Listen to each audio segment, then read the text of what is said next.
ఈ రోజు దేశంలో కాంగ్రెస్ పార్టీ రాజకీయం ఎలా తయారైందంటే సిద్ధాంతం అడిగితే హింస చూపిస్తున్నారు, అభివృద్ధి అడిగితే అల్లర్లు ప్రేరేపిస్తున్నారు. నిన్న కాంగ్రెస్ జాతీయ అధ్యక్షుడు మల్లికార్జున ఖర్గే చేసిన వ్యాఖ్యలు చూస్తుంటే అది ఒక రాజకీయ పార్టీ అధ్యక్షుడు పిలుపులా లేదు, ఒక ఉన్మాది ఇస్తున్న డెత్ వారెంట్లా ఉంది.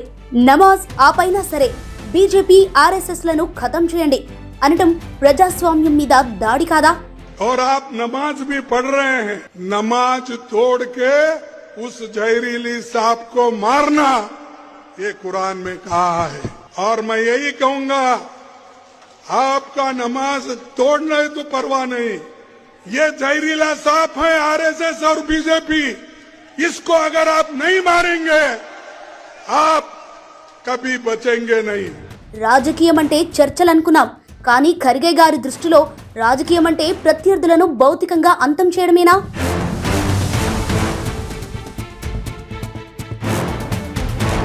ఒక విషపూరితమైన లైన్ తీసుకుని కాంగ్రెస్ ఇవాళ దేశాన్ని విడగొట్టాలని చూస్తోంది.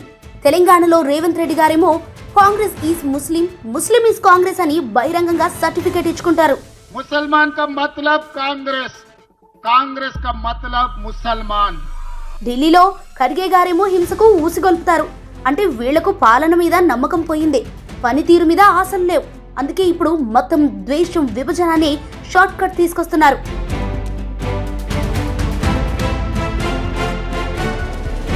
నిజంగా ముస్లింల అభివృద్ధి కావాలంటే వాళ్ళ పిల్లల చేతికి కంప్యూటర్లు, డిగ్రీ పట్టాలు ఇవ్వాలి.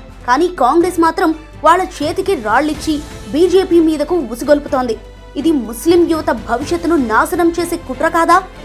ఓటు బ్యాంకు కోసం ఒక వర్గాన్ని మతపరంగా రెచ్చగొట్టి సమాజంలో చిచ్చు పెట్టాలని చూడటం దేశద్రోహంతో సమానం. ఇంకోవైపు మన రేవంత్ రెడ్డి గారు తెలంగాణ అసెంబ్లీ బడ్జెట్ సమావేశాలు ముగియటమే ఆలస్యం.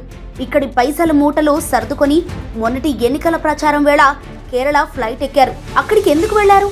ఈ విచ్ఛిన్నకర రాజకీయాలకు నాయకత్వం వహించడానికా? తెలంగాణ ప్రజల రక్తం తాగి సంపాదించిన సొమ్మును కేరళంలో మత విద్వేషాలు రెచ్చగొట్టడానికి ఏఐసీసీ ఖజానాకు పంపిస్తున్నారు. చివరగా ఒక్కటే మాట, కాంగ్రెస్ కు రాముడు ఒక ప్రశ్న, మాకు రాముడు ఒక ఆచరణ. కాంగ్రెస్ కు మతం ఒక ఓటు బ్యాంక్, మాకు మతం ఒక సంస్కృతి. 100 ఏళ్ల హిందువుల కలను సాకారం చేస్తూ అయోధ్యలో రామ మందిరం నిర్మిస్తే కడుపు మంటతో రగిలిపోయే వీళ్లు ఇప్పుడు రాముడి భక్తులను ఖతం చేయాలని పిలుపునిస్తున్నారు. రేవంత్ రెడ్డి గారు, ఖర్గే గారు, మీరు హింసను ప్రేరేపిస్తే మేము అభివృద్ధిని చూపిస్తాం. మీరు దేశాన్ని ముక్కలు చేయాలని చూస్తే మోదీ గారి నాయకత్వంలో మేము దేశాన్ని విశ్వగురువుగా నిలబెడతాం. మీ మొహబ్బత్ కీ దుకాన్ అసలు రంగు బయటపడింది. ఇది ప్రేమ దుకాణం కాదు, ఇది విద్వేషాల ఫ్యాక్టరీ.